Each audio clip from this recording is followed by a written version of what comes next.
guys, this chapter. First off, I know some people are going to ask, this shirt, it says, if you turn your head sideways, you owe me a blowjob. So please, no one turn your head sideways during the duration of this video, unless you're a hot chick. But anyway, let's get on to the actual review. Oh my god.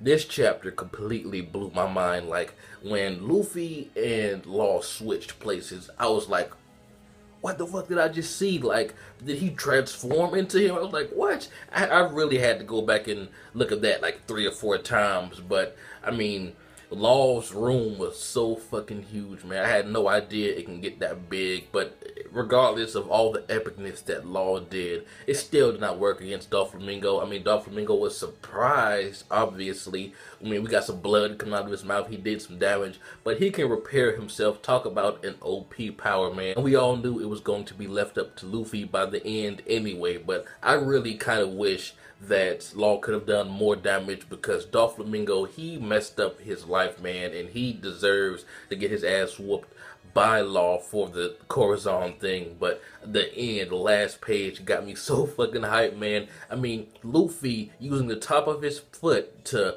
push up the force from Dolphy's foot coming down.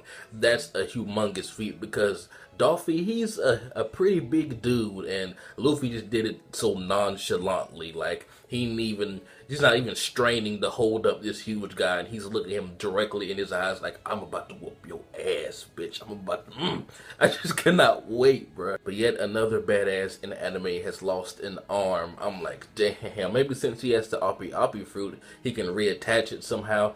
But maybe his power only works on things that he does himself. Like, we know that he can cut out people's hearts and rearrange their bodies, but if someone else cuts it off, will he still be able to reattach it? He should be able to. I'll call bullshit if he can't. But Law and Luffy make a pretty great team, man. I really wish Law would join the Straw Hats, but we know he has a crew of his own, and I highly doubt he would abandon them just to join Luffy. What Dolphy says has me kind of scared, because he states that even if he gets killed right now, it'll be too late. So does that mean that the birdcage will still come closed and destroy everything? If that's the case, I could see this being another Fishman Island arc, in the terms of Luffy defeats the main villain, but there's still a bigger threat coming to destroy everything around it in the city or whatever. So I'm not sure what Luffy can do against that, because the strings, they seem like razor sharp. I believe it's going to take Zoro or something to cut them, maybe.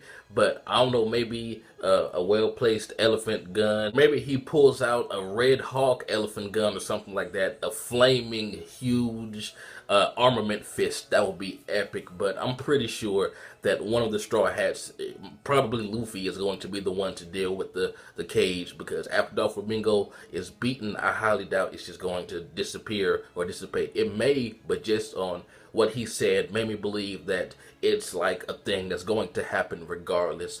But this seems like it's about to be the final battle between Luffy and Doflamingo. Finally, I mean, you guys probably have been waiting for this longer than I have, because I just caught up recently, and this arc seems like it's been going on for quite a while. So I cannot wait to see how off Luffy goes next episode. And am I the only one that wants to see more Sabo action? I hope if Luffy didn't completely knock out that snotty guy, that Sabo comes and takes him out. But I mean, I just want to see more from this guy, man. We haven't gotten too much, but what we have gotten was delicious. But Law's face on the last page, man, oh my god, he just was so disappointed. He was like, damn it, fuck, I almost had him. I almost had my revenge. But, I mean, we know who the main character in the story is, so, I mean, what can you do? But I really wish Law could have gotten his revenge, because seeing the flashback and his backstory and his relationship with Dolphy just had me like, he needs to get square with this dude, man. Like, he needs to whoop his fucking ass. Granted, he did do some damage, but after the strings repair his insides, it's like he didn't even do anything.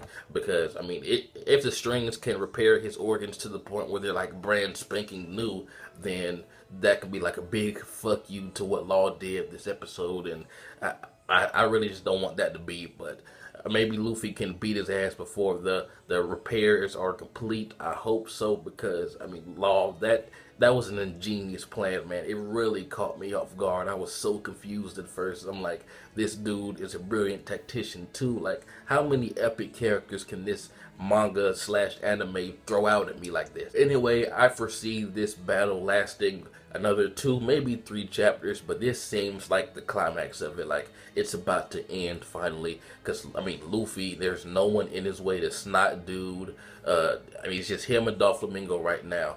I cannot wait to see what kind of moves Luffy does to knock this dude out, man. But anyway, tell me what you guys think. This has been jbDAuchiha. Like, comment, subscribe, and I'm out.